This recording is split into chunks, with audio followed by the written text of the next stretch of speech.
There's no limited warfare option when it comes to open conflict with North Korea.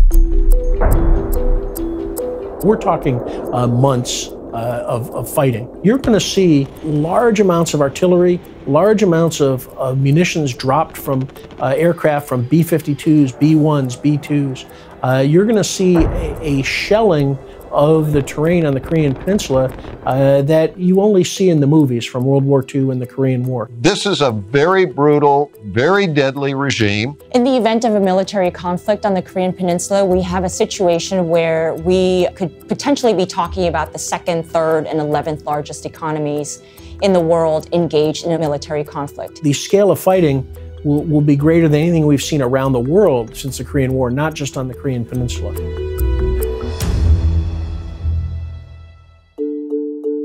I think that there is a general misperception among the American public, as well as among many of my colleagues here on the Hill, as well as I believe with the President of the United States, that there's some sort of limited warfare that can occur with regards to North Korea that would be, a surgical strike or a bloody nose attack that would not result in mass casualties. And that's simply not true. Given the fact that there is a 1.2 million man army, some 6,500 armored vehicles, tanks, some 12,000 artillery pieces, chemical weapons, some 5,000 tons of chemical weapons, the amount of blood and treasure that will be expended if war resumes on the Korean Peninsula will be on a scale that we have not seen since the Korean War, since the cessation of hostilities in 1953. From the very beginning, North Korea would likely fire chemical weapons.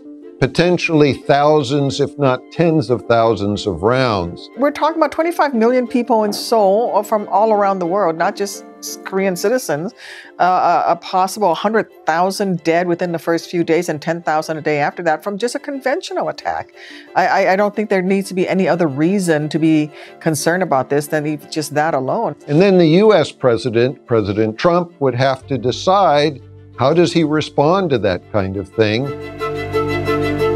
It has been waiting for the right conditions in the past 65 years. And at some point, when it deems it has the advantageous position, or when it has no other option, it may very well attack South Korea, seeking to unify the peninsula under the northern regime's control for one single purpose, and that is to ensure the survival of the Kim family regime.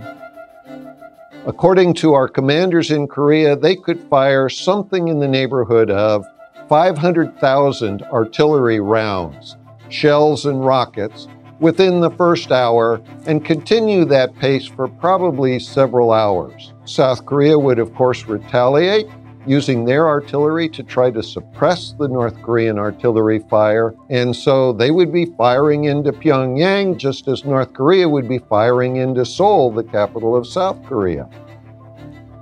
Unfortunately, I believe that North Korea would be more likely to actually use biological weapons than nuclear weapons. One individual or a couple of individuals could deliver a strategic level attack on a city, a densely populated area, and expose tens of thousands or even hundreds of thousands or over 1 million people to lethal doses of biological weapons. They're so potent that 1 or 2 people with less than 1 kilogram, for example, of anthrax and a sprayer, a backpack sprayer, could deliver over 1 million doses, lethal doses of anthrax and kill tens of thousands or even over 100,000 people in just one attack. In fact, I think that a military strike will only reinforce the belief among North Koreans that they need nuclear weapons to make sure that they maintain their sovereignty and their independence of action.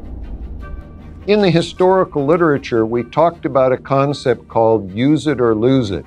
As soon as we start attacking North Korea in a way where they could lose their weapons, they will be tempted to use them. So if we want to destroy his nuclear weapons, he may well start using them so that he can get some utility from them. And that's an outcome we really don't want. I think most people would say that peaceful unification of the Korean Peninsula is the preferred way of going about this. But I think that North Korea's ambitions are fundamentally at odds with U.S. policy and South Korea's policy. What I learned on the ground, talking to both military and civilian leaders, is that Kim Jong-un is not someone who is simply going to disappear. You can't buy him off. You know, he is there to stay, and he is determined to retaliate in an overwhelming way with whatever weapons he has at his disposal. We have to understand that trying to take a humanitarian attack with them isn't going to get us very far. We've got to be prepared to show them strength for them to respect us. I would argue that we still have quite a bit of runway to try to shape the way he approaches the nuclear weapons program. I think that sanctions have never been tougher. There are internal stresses in the regime as the sanctions take hold, and the diplomatic isolation will continue to damage the regime's ability to gain hard currency for its weapons programs. Now, I think we owe it to ourselves and to our allies and for global peace to let the maximum pressure work its way on North Korea.